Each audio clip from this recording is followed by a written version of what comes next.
നമസ്കാരം STV ന്യൂസിലേക്ക് സ്വാഗതം. ആദ്യം പ്രധാന വാർത്തകൾ. തൃശൂർ മാനാമംഗലത്തെ ടയർ കമ്പനിയിൽ വൻ തീപിടുത്തമുണ്ടായത് ടെക്സ്1 എന്ന ടയർ കമ്പനിയിൽ. സംഭവം തിങ്കളാഴ്ച പുലർച്ചെ. ലക്ഷങ്ങളുടെ നാശനഷ്ടം ഉണ്ടായതായി പ്രാഥമിക നിഗമനം. യാത്രക്കാരുടെ നിരന്തരമായ ആവശ്യങ്ങൾക്കൊടുവിൽ തിരുവനന്തപുരം ഷൊർണൂർ വേണാട് എക്സ്പ്രസ് പാലക്കാട്ടേക്ക് നീട്ടാൻ സാധ്യതയേറുന്നു. വേണാടിനു വേണ്ടിയുള്ള ആവശ്യം വീണ്ടും സജീവമാകാൻ കാരണം നിരവധി ട്രെയിനുകൾ പാലക്കാട്ട് നിന്നും എറണാകുളം ഭാഗത്തേക്കും തിരിച്ചും സർവീസ് നടത്തുന്നുണ്ടെങ്കിലും ജനറൽ കോച്ചുകളുടെയും സ്റ്റോപ്പുകളുടെയും അപര്യാപ്തത മൂലം. ആവശ്യമുന്നയിച്ച് ദക്ഷിണ റെയിൽവേ ജനറൽ മാനേജർക്കും കേന്ദ്ര റെയിൽവേ മന്ത്രിക്കും നിവേദനം നൽകിയത് വിവിധ സംഘടനകൾ. ഡിവൈഎഫ്ഐയുടെ ആഭിമുഖ്യത്തിൽ പത്രിപ്പാലയിൽ വർഗീയ സായാഹ്ന സദസ്സ് സംഘടിപ്പിച്ചത് വർഗീയതയ്ക്കെതിരെ. വാർത്തകളെ വിശദാംശങ്ങളിലേക്ക്. തൃശൂർ മാനാമംഗലത്തെ ടയർ കമ്പനിയിൽ വൻ തീപിടുത്തം. മാനാമംഗലം കട്ടിങ്ങിൽ പ്രവർത്തിക്കുന്ന ടെക്സ്1 എന്ന ടയർ കമ്പനിയിലാണ് തീപിടുത്തമുണ്ടായത്. തിങ്കളാഴ്ച പുലർച്ചെയായിരുന്നു സംഭവം. ലക്ഷങ്ങളുടെ നഷ്ടം ഉണ്ടായതായാണ് പ്രാഥമിക നിഗമനം. പുലർച്ചെ 5 മണിയോടെയാണ് മാനാമംഗലം കട്ടിങ്ങിൽ പ്രവർത്തിക്കുന്ന ടെക്സ്1 എന്ന ടയർ കമ്പനിയിൽ തീപിടുത്തമുണ്ടായത്. തീപിടുത്തം നാട്ടുകാരുടെ ശ്രദ്ധയിലാണ് പെട്ടത്. ഉടൻ തൃശ്ശൂരിലെ അഗ്നിരക്ഷാസേനയെ വിവരം അറിയിക്കുകയായിരുന്നു. തൃശ്ശൂരിൽ നിന്ന് 3 യൂണിറ്റും പുതുക്കാട് നിന്ന് 1 യൂണിറ്റും ഫയർഫോഴ്സ് എത്തി 1 മണിക്കൂറോളം നീണ്ട പരിശ്രമത്തിലാണ് തീ നിയന്ത്രണ വിധേയമാക്കാനായത്. തീപിടുത്തത്തിൽ കമ്പനി പൂർണ്ണമായും കത്തിനശിച്ചു. ലക്ഷങ്ങളുടെ നഷ്ടം ഉണ്ടായതായാണ് പ്രാഥമിക നിഗമനം. തീപിടുത്തത്തിൻ്റെ കാരണം വ്യക്തമല്ല. ടയറിൻ്റെ റീസോളിംഗ് ഭാഗമാണ് കമ്പനിയിൽ നിർമ്മിക്കുന്നത്. മൂർക്കനിക്കര സ്വദേശി പുഷ്കറിൻ്റെ ഉടമസ്ഥയിലുള്ളതാണ് സ്ഥാപനം. News bureau, Thrissur. യാത്രക്കാരുടെ നിരന്തരമായ ആവശ്യങ്ങൾക്കൊടുവിൽ തിരുവനന്തപുരം ഷൊർണൂർ വേണാട് എക്സ്പ്രസ് പാലക്കാട്ടേക്ക് നീട്ടാൻ സാധ്യതയേറുന്നു. നിരവധി ട്രെയിനുകൾ പാലക്കാട് നിന്നും എറണാകുളം ഭാഗത്തേക്കും തിരിച്ചും സർവീസ് നടത്തുന്നുണ്ടെങ്കിലും ജനറൽ കോച്ചുകളുടെയും സ്റ്റോപ്പുകളുടെയും അപര്യാപ്തതയാണ് വേണാടിന് വേണ്ടിയുള്ള ആവശ്യം വീണ്ടും സജീവമാകാൻ കാരണമായത്. ഉച്ചയ്ക്ക് 12:15 മുൻപ് ഷൊർണൂരിലെത്തുന്ന വേണാട് 2:35 വരെ ഷൊർണൂരിൽ നിർത്തിയിടും. ഈ സമയം നിലമ്പൂരിലേക്കും കോഴിക്കോട്ടേക്കും സർവീസ് ദീർഘിപ്പിക്കണമെന്ന ആവശ്യം ആദ്യം റെയിൽവേ അറിയിച്ചെങ്കിലും റെയിൽവേ തള്ളിക്കളയായിരുന്നു. നിലമ്പൂരിൽ ക്രോസിംഗ് സ്റ്റേഷൻ ഉണ്ടായിരുന്നെങ്കിലും സിംഗിൾ ലൈനിൽ ഓപ്പറേഷൻ അത്ര സുഗമമല്ല എന്നാണ് വിലയിരുത്തൽ.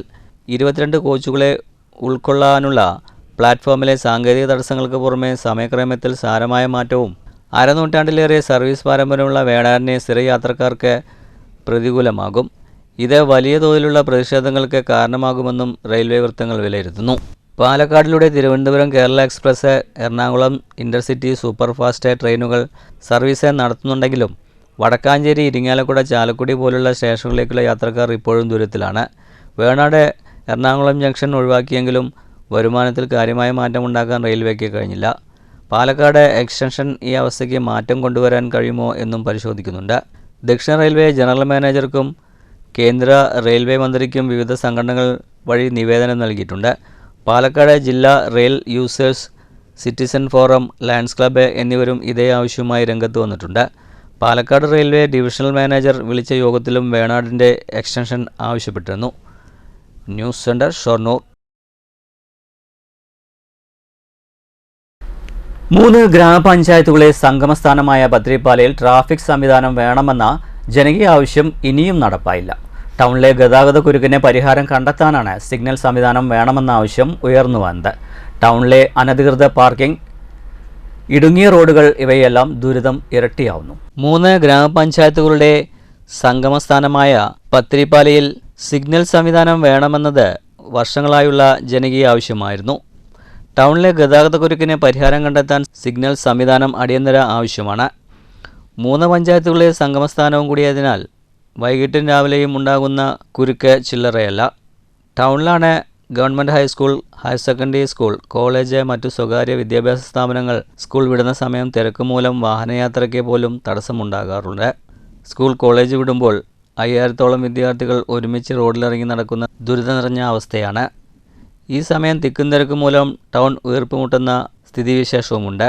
ടൗണിലെ അനധികൃത വാഹന പാർക്കിംഗ്, ഇടുങ്ങിയ റോഡുകൾ ഇവയെല്ലാം ദുരിതം ഇരട്ടിയാക്കുന്നു. 7 വർഷം മുമ്പ് അന്നത്തെ MLA KV വിജയദാസ് സിഗ്നൽ സംവിധാനത്തിലുള്ള നടപടികൾ സ്വീകരിച്ചിരുന്നു. പിന്നീട് അതിനുള്ള നടപടികൾ ഉണ്ടായില്ല. 2 MLAമാർ ഉൾപ്പെടുന്ന മേഖലയായിട്ടും സിഗ്നൽ സംവിധാനം ഒരുക്കാൻ നടപടിയെടുക്കാത്തത് അംഗീകരിക്കാനാകില്ലെന്ന് മണ്ണൂർ പഞ്ചായത്ത് അംഗവും ലീഗ് ജനറൽ സെക്രട്ടറി, ലീഗ് ജില്ലാ കമ്മിറ്റി അംഗവുമായ VM അൻവർ സാദിഖ് പറഞ്ഞു. ഒന്നുകിൽ ട്രാഫിക് സംവിധാനം അല്ലെങ്കിൽ ബൈപ്പാസ് നിർമ്മാണം, ഇവ ഏതെങ്കിലും ഒന്ന് നടപ്പാക്കിയാൽ പ്രശ്നത്തിന് പരിഹാരമാകുമെന്നും അൻവർ സാദിഖ് പറഞ്ഞു. വാഹനങ്ങളുടെ പെരുക്കം കാരണം ഒരു ട്രാഫിക് സിസ്റ്റം കാലങ്ങളായി ആവശ്യപ്പെടുന്നതാണ്. ഒരു ട്രാഫിക് സിസ്റ്റം ഇവിടെ സ്ഥാപിക്കണമെന്നുള്ളത്. അധികാരികൾ അത് വേണ്ടത്ര ശ്രദ്ധ കേന്ദ്രീകരിക്കുന്നില്ല എന്നുള്ളത് വളരെയധികം കുറ്റകരമായ ഒരു അനാസ്ഥയാണ്. വൈകുന്നേരങ്ങളിലും രാവിലെയും സ്കൂൾ വിടുന്ന സമയങ്ങളിൽ, കോളേജ് വിടുന്ന സമയങ്ങളിൽ വളരെയധികം തിരക്ക് അനുഭവപ്പെടുന്ന ഈ സാഹചര്യത്തിൽ എത്രയും വേഗം ഇവിടെ ഒരു ട്രാഫിക് സിഗ്നൽ സ്ഥാപിച്ച് ജനങ്ങൾക്കുണ്ടാകുന്ന ബുദ്ധിമുട്ട്, വാഹനങ്ങൾക്കുണ്ടാകുന്ന ബുദ്ധിമുട്ട് പരിഹരിക്കണം എന്നാണ് എനിക്ക് പറയാനുള്ളത്. News bureau Pathiripala. വർഗീയതയ്ക്കെതിരെ ഡിവൈഎഫ്ഐയുടെ ആഭിമുഖ്യത്തിൽ പത്തിരിപ്പാലയിൽ വർഗീയ വിരുദ്ധ സായാഹ്ന സദസ്സ് സംഘടിപ്പിച്ചു. ഡിവൈഎഫ്ഐ മുൻ സംസ്ഥാന സെക്രട്ടറി ടി ശശിധരൻ സദസ്സ് ഉദ്ഘാടനം ചെയ്തു. വർഗീയതയ്ക്കെതിരെ ഡിവൈഎഫ്ഐ പേരൂർ മേഖലാ കമ്മിറ്റിയുടെ ആഭിമുഖ്യത്തിലാണ് പത്തിരിപ്പാലയിൽ വർഗീയ വിരുദ്ധ സായാഹ്ന സദസ്സ് സംഘടിപ്പിച്ചത്. ഡിവൈഎഫ്ഐ മുൻ സംസ്ഥാന സെക്രട്ടറി ടി ശശിധരൻ ഉദ്ഘാടനം ചെയ്തു. ആർഎസ്എസ്സുകാരൻ കടലിന്റെ നടുവിൽ വായയിട്ട് നിശ്ചയിച്ചാലും അവനെ വിശ്വസിക്കാൻ പാടില്ല. അത് മുഹമ്മദ് കോയുടെ വാലുക, ശശിധരന്റെ അല്ല. കടലിന്റെ നടുവിൽ മുസ്ലിമിനെ സ്വാധീനിക്കാൻ വേണ്ടി, അവൻ നിസ്കരിക്കാൻ വേണ്ടി കടലിന്റെ നടുവ് തിരഞ്ഞെടുത്താലും അവനെ വിശ്വസിക്കാൻ പാടില്ല. കാരണം എന്താ? അപകടകാരിയാണ്. ഞങ്ങളുടെ പ്രശ്നം അതാണ്. ഞങ്ങളുടെ പ്രശ്നം എന്താ? ഈ വർഗീയതകളിൽ ഒന്നും മോശമല്ല. എന്താ തീവ്രവാദം? ഒരാശയത്തെ, ഒരു ബോധത്തെ, ഒരു മതത്തെ, ഒരു സത്വത്തെ അതിനെ സ്വാധീനിക്കാൻ തീവ്രമായി, അപകടകരമായി, ആയുധപരമായി ആളുകളെ ഒറ്റപ്പെടുത്തുന്ന തരത്തിലേക്ക് നിലപാട് സ്വീകരിക്കുന്നതെല്ലാം തീവ്രവാദമാണ്. CPM Peroor local secretary A Suresh അധ്യക്ഷത വഹിച്ചു. ഏരിയ സെൻട്രൽ അംഗം കെ സുരേഷ്, ഏരിയ കമ്മിറ്റി അംഗം BK Pramod, DYFI block secretary Abdul Muthali, CPM local committee അംഗങ്ങളായ M വിജയകുമാർ, K ശോഭന പ്രസാദ് എന്നിവർ സംസാരിച്ചു. പേരൂർ മേഖലാ സെക്രട്ടറി PC ജിജേഷ് സ്വാഗതവും MM റിസ്വാൻ നന്ദിയും പറഞ്ഞു. News bureau Pathirippala. കൊലപാതക കേസിലെ പ്രതികളെ 24 മണിക്കൂറിൽ പിടികൂടിയ ചെറുതുരുത്തി CI അനന്തകൃഷ്ണനും മറ്റു പോലീസുകാർക്കും ആദരം. ജനകീയ കൂട്ടായ്മയുടെ ആഭിമുഖ്യത്തിലാണ് പോലീസുകാരെ ആദരിച്ചത്. പുതുശ്ശേരി ശ്മശാനക്കടയിൽ വെച്ച് നിലമ്പൂർ വഴിക്കടവ് സ്വദേശിയായ 39-കാരനായ സൈനുൽ ആബിദിൻ്റെ കൊലപാതകവുമായി ബന്ധപ്പെട്ട് ചെറുതുരുത്തി പുതുശ്ശേരി സ്വദേശികളായ 6 പേരെ കോയമ്പത്തൂരിൽ നിന്നും കോഴിക്കോട് നിന്നുമായി 24 മണിക്കൂറിലാണ് ചെറുതുരുത്തി CI അനന്തകൃഷ്ണനും മറ്റ് പോലീസ് സംഘവും ചേർന്ന് പിടികൂടിയത്. അന്വേഷണ സംഘത്തെ ജനകീയ കൂട്ടായ്മയുടെ ആഭിമുഖ്യത്തിലാണ് ആദരിച്ചത്. തിങ്കളാഴ്ച രാവിലെ ചെറുതുരുത്തി പോലീസ് സ്റ്റേഷനിൽ നടന്ന ചടങ്ങിൽ ജനകീയ കൂട്ടായ്മ പ്രതിനിധികൾ പോലീസുകാരെ പൊന്നാടയണിയിച്ച് ആദരിച്ചു. ജനകീയ കൂട്ടായ്മ പ്രതിനിധി MV കുഞ്ഞിത്തു അധ്യക്ഷനായി. വിവിധ രാഷ്ട്രീയ നേതാക്കളായ Shaji Pallam, doctor Keshavan, Ibrahim, PN Anil, TS Ashraf, CI Ananthakrishnan, SI Subhash എന്നിവർ സംസാരിച്ചു. ഒരുവിധം നമ്മുടെ സമൂഹ രംഗത്ത് നടന്നു നിൽക്കുന്ന എല്ലാവരും സ്റ്റേഷനിൽ വന്നിട്ടുണ്ട്. നമ്മളെ സംബന്ധിച്ചിടത്തോളം ഒരു കൊലപാതകം, ക്രൂരമായൊരു കൊലപാതകം ഉണ്ടായി. അത് പോലീസിൻ്റെ ജോലിയാണ് പ്രതികളെ കണ്ടുപിടിക്കുന്നത്, അവരെ നിയമത്തിന് കൊണ്ടെത്തിക്കുന്നതും. ആ ജോലി നമ്മൾ ചെയ്യുന്നു എന്നുള്ളതാണ് മാത്രമേ ഉള്ളൂ. അതിനൊപ്പം നമ്മുടെ ഇത് ഒരു ഓഫീസറുടെ ഒരു നേട്ടമൊന്നുമല്ല. ഇതിനൊപ്പം പ്രവർത്തിച്ച പോലീസ് ഉദ്യോഗസ്ഥർ ടീമായിട്ടാണ് നമ്മുടെ ക്ലാസ്സെങ്കിൽ പറഞ്ഞ ഒരു ടീമായിട്ട് ചെറുതുരുത്തി പോലീസ് സ്റ്റേഷൻ ഈ കുറ്റകൃത്യത്തിലും മാത്രമല്ല എല്ലാ കുറ്റകൃത്യത്തിലും പ്രതികളെ കണ്ടുപിടിക്കുന്നതിന് വേണ്ടി ചെയ്യാറുണ്ട്. എൻ്റെ ഒരു ആദരവും നന്ദിയും അറിയിക്കുകയാണ്. കാരണം പോലീസ് എന്ന് പറയുമ്പോൾ അതവരുടെ ഡ്യൂട്ടിയുടെ ഭാഗമായിട്ട് തന്നെ പല കാര്യങ്ങളും ചെയ്യേണ്ടതുള്ളതുകൊണ്ട് അവരത് ചെയ്യാൻ ബാധ്യസ്ഥരാണ്. എന്നിരുന്നാലും ഒരു ആറ്റിറ്റ്യൂഡ്, ഒരു മനോഭാവം എന്ന് പറഞ്ഞൊരു കാര്യമുണ്ട്. നല്ല രീതിയിലും പ്രവർത്തിക്കാം, നമുക്ക് എല്ലാം ആ ഒരു രീതിയിൽ അങ്ങോട്ട് പൊക്കോട്ടെ എന്നുള്ള രീതിയിലും പ്രവർത്തിക്കാം. അപ്പോൾ കിട്ടുന്നത് പിടിക്കാം, അല്ലെങ്കിൽ പ്രത്യേകമായൊരു എഫർട്ട് എടുത്ത് പിടിക്കാം. ആ രീതിയിൽ ഒരു പ്രത്യേകമായൊരു എഫർട്ട് എടുക്കാനുള്ള താല്പര്യം കാണിക്കുന്നത് ആദ്യം നമ്മൾ യഥാ രാജ തഥാ പ്രജ എന്ന പോലെ നമ്മുടെ ISHO ഇൻസ്പെക്ടർ അനന്തകൃഷ്ണൻ സാർ അതിന് മുൻകൈ എടുക്കുന്നു. അതോടൊപ്പം താല്പര്യം അതിന് താഴെയുള്ള SIമാരും അതിനും താഴെയുള്ള സബോർഡിനേറ്റ്സ് ആയിട്ടുള്ള മറ്റു ഉദ്യോഗസ്ഥർ എല്ലാവരും കൂട്ടായി പ്രവർത്തിക്കുമ്പോഴാണ്. ജനകീയ കൂട്ടായ്മ പ്രതിനിധി AK ഹരിദാസ് സ്വാഗതവും അഡീഷണൽ SI സാജൻ നന്ദിയും പറഞ്ഞു. News bureau Cheruthuruthy. അന്യം പോകുന്ന കുടുംബ ബന്ധങ്ങളെ കൂട്ടി ഉറപ്പിക്കാൻ കുടുംബ സംഗമങ്ങൾക്ക് കഴിയുമെന്ന് ജമാഅത്തെ ഇസ്ലാമി വനിതാ വിഭാഗം ജില്ലാ സെക്രട്ടറി ഫെബിന ഷിഹാബുദ്ദീൻ. പത്തിരിപ്പാല കാരുണ്യഭവനിൽ പത്തിരിപ്പാല കാരാക്കുളം ഫാമിലി മീറ്റ് ഉദ്ഘാടനം ചെയ്ത് സംസാരിക്കുകയായിരുന്നു അവർ. പത്തിരിപ്പാല കാരുണ്യഭവനിൽ സംഘടിപ്പിച്ച ജമാഅത്തെ ഇസ്ലാമി തണലാണ കുടുംബം ക്യാമ്പയിൻ്റെ ഭാഗമായി പത്തിരിപ്പാല കാരാക്കുളം ഫാമിലി മീറ്റ് സംഘടിപ്പിച്ചു. ജമാഅത്തെ ഇസ്ലാമി വനിതാ വിഭാഗം ജില്ലാ സെക്രട്ടറി ഫെബിന ശിഹാബുദ്ദീൻ ഉദ്ഘാടനം ചെയ്തു. അന്യനിലച്ചു പോകുന്ന കുടുംബ ബന്ധങ്ങളെ ഊട്ടിയുറപ്പിക്കാൻ കുടുംബസംഘങ്ങൾക്ക് കഴിയുമെന്ന് അവർ പറഞ്ഞു.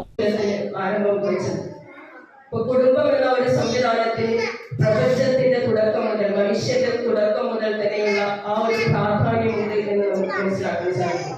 മനുഷ്യരെ മാത്രമല്ല അല്ലാഹു സുബ്ഹാനഹു വ തആല ഇവിടെ ഭൂമിയിൽ സൃഷ്ടിച്ചു വെച്ച സകല ജീവജാലങ്ങളെയും അല്ലാഹു സൃഷ്ടിച്ചത് ഇണകളായിട്ടാണ്. അപ്പോൾ ഈ ഒരു കുടുംബം എന്ന് പറയുന്നത് അല്ലാഹുവിന്റെ വല്ലാത്ത ഒരു അനുഗ്രഹം തന്നെയാണ്. കുടുംബങ്ങൾ കൂടുന്ന ഇടത്തെ അല്ലാഹു സുബ്ഹാനഹു വ തആല വിശുദ്ധ ഖുർആനിൽ വിശേഷിപ്പിച്ചത് മസ്കൻ എന്ന പദമാണ്. സമാധാനമുള്ള ഇടം എന്ന ഒരു പദമാണ് അല്ലാഹു സുബ്ഹാനഹു വ തആല കുടുംബങ്ങൾ കൂടുന്ന ഇടത്തെ അല്ലാഹു സുബ്ഹാനഹു വ തആല വിശേഷിപ്പിച്ചത്. KM സക്കീർ ഹുസൈൻ അധ്യക്ഷത വഹിച്ചു. വിവിധ മേഖലയിൽ വിജയികളായ ഡോക്ടർ സ്മിയ ഫാത്തിമ, നസ്രീൻ എന്നിവരെ ഉപഹാരം നൽകി ആദരിച്ചു. KM മുഹമ്മദ്, KM ആദം, ഫക്രുദ്ദീൻ, ഹംസ, ആമിന, ബഷീർ എന്നിവർ സംസാരിച്ചു. കാരുണ്യഭവനിലെ അന്തേവാസികളുടെ കലാപരിപാടികളുണ്ടായിരുന്നു.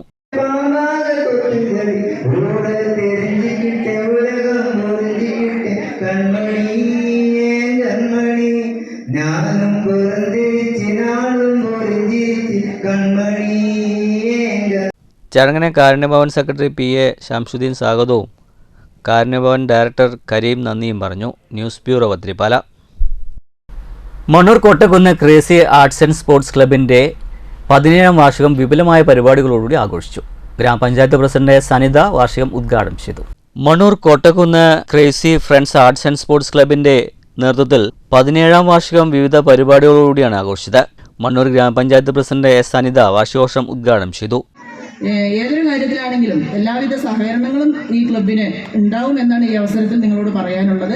അതുപോലെ തന്നെയാണ് നമ്മൾ പ്രാദേശികമായി കൊണ്ട് തന്നെ ഇപ്പോൾ മാലിന്യമാണെങ്കിലും മറ്റു ഏതൊരു വിഷയമാണെങ്കിലും നമ്മൾ എടുത്തു പറയാനും അത് നല്ല രീതിയിൽ ആളുകളിലേക്ക് എത്തിക്കുന്നതിനും മറ്റു രാഷ്ട്രീയ ഭേദമന്യേ എല്ലാവർക്കും ഉപയോഗപ്രദമാകുന്ന രീതിയിൽ എല്ലാ പ്രവർത്തനങ്ങളും നടത്താനും നമ്മുടെ ഈ ക്ലബിലെ ഭാരവാഹികൾക്ക് സാധിക്കാറുണ്ട്. അതുപോലെ തന്നെ ബ്ലഡ് ഡൊണേഷൻ ആണെങ്കിലും മറ്റു ഏതൊരു പ്രവർത്തനവും നല്ല നിലയിൽ എത്തിക്കാറുണ്ട്. ചടങ്ങിൽ S ഷഫീർ അധ്യക്ഷനായി. വാർഡംഗം സുനിത, സുനീർ, P വിപിൻകുമാർ, സാഹിറ എന്നിവർ സംസാരിച്ചു. മണ്ണൂരിലെ സ്വരം വീട്ടിൽ രാമേന്ദ്രൻ ക്രേസി ക്ലബിന് സൗജന്യമായി നൽകിയ ഫാൻ ക്ലബ്ബ് ഭാരവാഹികൾ ഏറ്റുവാങ്ങി. ജീവകാരുണ്യ പ്രവർത്തക സാഹിറയെ പഞ്ചായത്ത് പ്രസിഡന്റ് ഉപഹാരം നൽകി ആദരിച്ചു. കുട്ടികളുടെ കലാപരിപാടികളും കരോക്കെ ഗാനമേളയും ഉണ്ടായിരുന്നു.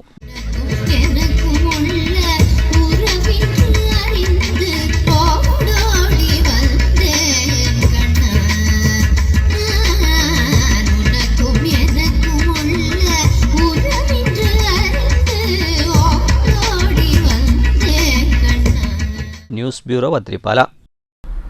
മാങ്കുർശി ഭഗവതി ക്ഷേത്രത്തിൽ നടന്ന അയ്യപ്പൻ തീയാട്ട് ഭക്തിസാന്ദ്രം. പുതുതായി നിർമ്മിച്ച് പുനഃപ്രതിഷ്ഠ നടത്തിയ അയ്യപ്പൻ ക്ഷേത്രത്തിലെ മണ്ഡല മഹോത്സവത്തിൻ്റെ പരിസമാപ്തി കുറിച്ചുകൊണ്ടാണ് ക്ഷേത്രത്തിൽ അയ്യപ്പൻ തീയാട്ട് സംഘടിപ്പിച്ചത്. തീയാട്ട് രംഗത്തെ അതിപ്രഗത്ഭരായ ചെറുപ്പളശ്ശേരി അയ്യപ്പൻകാവിലെ തീയാടി ജയചന്ദ്രൻ നമ്പ്യാർ, ജയപ്രകാശൻ നമ്പ്യാർ, പെരുമ്പിലാവ് കേശവൻകുട്ടി നമ്പ്യാർ എന്നീ പ്രശസ്ത കലാകാരന്മാരാണ് തീയാട്ടിന് നേതൃത്വം നൽകിയത്.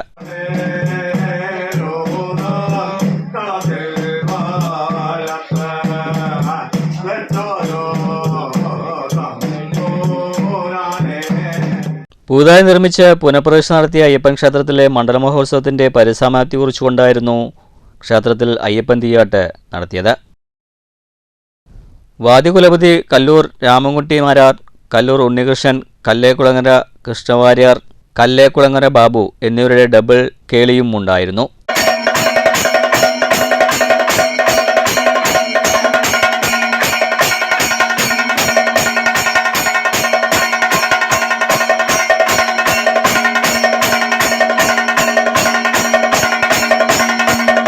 അതോടൊപ്പം 1008 നാളികേരം ഉടയ്ക്കൽ ചടങ്ങും നടന്നു.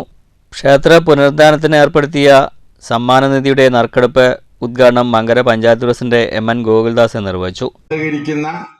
അതുപോലെ തന്നെ മലബാർ ദേവസ്വം ബോർഡിന്റെ പ്രസിഡന്റ് ഏത് കാര്യം പറഞ്ഞാലും അത് ഉപേക്ഷ കൂടാതെ വരികയും പരമാവധി തുക രഘുവും ഭാരവാഹികളും സമ്മർദ്ദം ചെലുത്തി വാങ്ങാറുണ്ട് എന്നുള്ളത് നമുക്കറിയാം. നമ്മുടെ ചെറിയ സംഭാവനയോടൊപ്പം തന്നെ മലബാർ ദേവസ്വത്തിന്റെ സംഭാവനകളും നമുക്ക് ഇനിയും ആവശ്യമായിട്ടുണ്ട്. അത് ഉണ്ടാകും ദേവിയുടെ കടാക്ഷം മൂലം എന്ന് നമുക്കറിയാം. നേരത്തെ ഇവിടെ സൂചിപ്പിച്ചതുപോലെ ദീർഘിപ്പിക്കുന്നില്ല. ഇനിയും ഒട്ടനവധി ലക്ഷങ്ങൾ സഹായങ്ങളായി തന്ന ആളുകളുണ്ട്. അതുപോലെ തന്നെ പരമാവധി അവനവന് കഴിയാവുന്നത് സഹായിക്കുന്ന ആളുകളുണ്ട്. ക്ഷേത്രത്തിൽ ആദ്യമായിട്ടാണ് അനുഷ്ഠാന കലയായ തീയാട്ട് നടക്കുന്നത്. സൽസന്താനത്തിനും കുടുംബൈശ്വര്യത്തിനും വേണ്ടിയാണ് തീയാട്ട് നടത്താറുള്ളത്. അപൂർവം ചില ക്ഷേത്രങ്ങളിൽ മാത്രമാണ് ഇവ നടത്തിവരുന്നത്. ക്ഷേത്ര ദർശനത്തിനായി നിരവധി ഭക്തരും എത്തിയിരുന്നു. എക്സിക്യൂട്ടീവ് ഓഫീസർ രഘുനാഥ്, മേൽശാന്തി നീലമന പരമേശ്വരൻ നമ്പൂതിരി, രവീന്ദ്രൻ, അച്യുതൻകുട്ടി, നന്ദകുമാർ, ജയപ്രകാശ്, സോമസുന്ദരൻ, രാജീവ്, ക്ഷേത്ര ഭാരവാഹികളും ചടങ്ങിന് നേതൃത്വം നൽകി.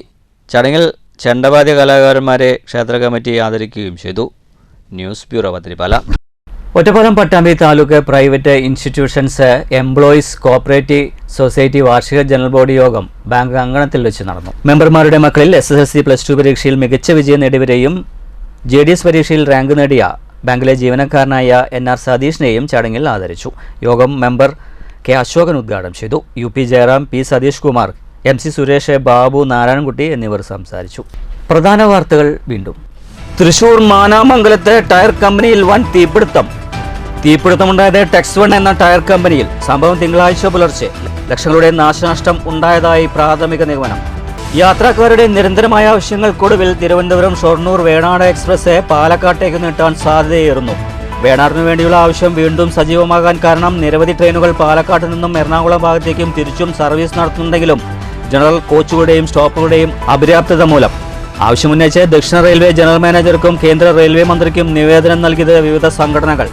ഡിവൈഎഫ്ഐയുടെ ആഭിമുഖ്യത്തിൽ പത്രിപ്പാലയിൽ വർഗീയ സായാഹ്ന സദസ്സ് സംഘടിപ്പിച്ചത് വർഗീയതയ്ക്കെതിരെ. ഇതോടുകൂടി വാർത്താ ബുള്ളറ്റിൻ സമാപിക്കുന്നു. നന്ദി, നമസ്കാരം.